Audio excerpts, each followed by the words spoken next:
Hello, I'm Rex, and welcome to Babel Planet. We have already talked about how languages evolve and become completely new things as time goes on, or rather, how they did.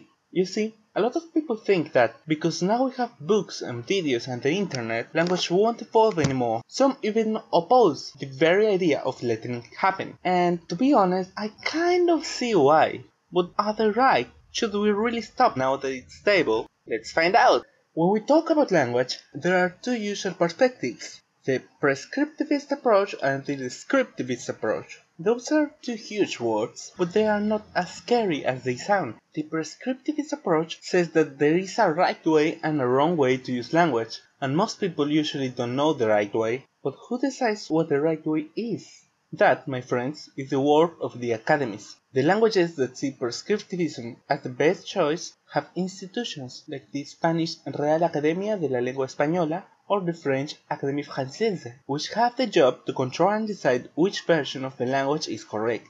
They define what words go in the dictionary, what is the right form of a word in a certain case, and how you're supposed to order, conjugate, punctuate, and format your texts. They have the last word in case you and your friends don't know if a word can be used on Scrabble, which is a lie because Scrabble has its own official dictionary, but you get my point. They are like the prosecutors of language misusers. In contrast, descriptivist intellectuals are more like defense lawyers. They think that language can't be controlled or policed, and that we should accept that whatever the majority of people use should be the norm. Institutions like Oxford fall in this category. They don't tell you what you should or shouldn't do, only what they consider is most convenient. If you want to ignore them, that is completely up to you, and eventually, if enough people do, they will change the rules to fit the standard, not the other way around. Most people who study language are supporters of descriptivism, though it is worth mentioning that a lot of them aren't. Personally, I'm kind of in the middle. I come from a prescriptivist culture, but because I study translation, most of my time I'm thinking and using English, so I also tend to consider the descriptivist point of view all the time. For example, when I'm translating a word like Instagramming to Spanish, my first instinct is to follow the formula and make it Instagramear. But then I remember that for all professional work, I must adhere to the rules of the Real Academia, which means that I can't use words that are not in their official dictionary, barring some exceptions that I might talk about in another episode. So I end up using the alternative publicar en Instagram. But on the other direction, a Spanish word like anteayer, which means the day before yesterday, is harder to translate. If you didn't know, there actually is an equivalent in English, yesterday, but no one has used that word in God knows how long. Hell, as I'm typing this, the spelling check of Microsoft Word marks it as a mistake, and Google Chrome does no better. So, in this case, using the official word is not practical.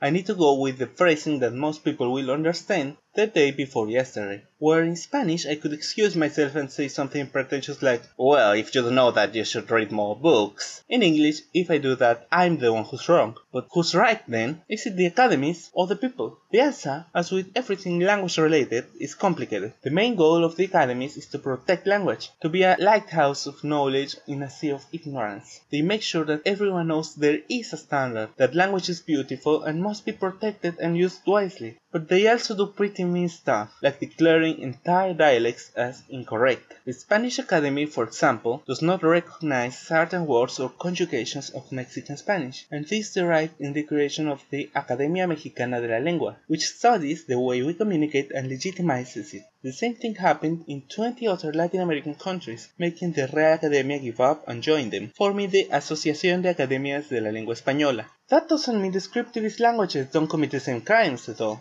For a long time, English linguists have described African American Vernacular English, or Ebonics, as it's commonly known, as a valid dialect of English that should be respected. But if you're a foreigner and want to take a test to prove that your knowledge of English is acceptable, you can only use standard Midwestern or received pronunciation. Try to use Ebonics in an official test and you'll certainly fail. It feels like a double standard that you're only a certified Anglophone if you talk like white people, in my opinion. The thing is, though, that at the end, academies cannot control how people generally speak. Sure, they can impose rules, like when the Académie Française tried to translate email as courrier électronique, or when the Real Academia tried to get us to spell whiskey like this aberration. But usually people just flip them off and do what they want. And sometimes, by which I mean most of the time, they have to adapt and evolve along with culture. Like that time, the Real Academia recognized that maybe they were a little bit racist for having the word swindler in the definition for gypsy. Really? Swindler? What's wrong with you, Spain? Do you know what year this is? So, at the end, it's the power of the people to change language. And sure, we might not always like it, but sometimes, if not most of the time, it's actually a good thing. Like, did you know that Swedish just recently adopted a gender-neutral pronoun in order to eliminate discrimination based on gender? That's pretty great! What about you? What recent changes have you seen in your language?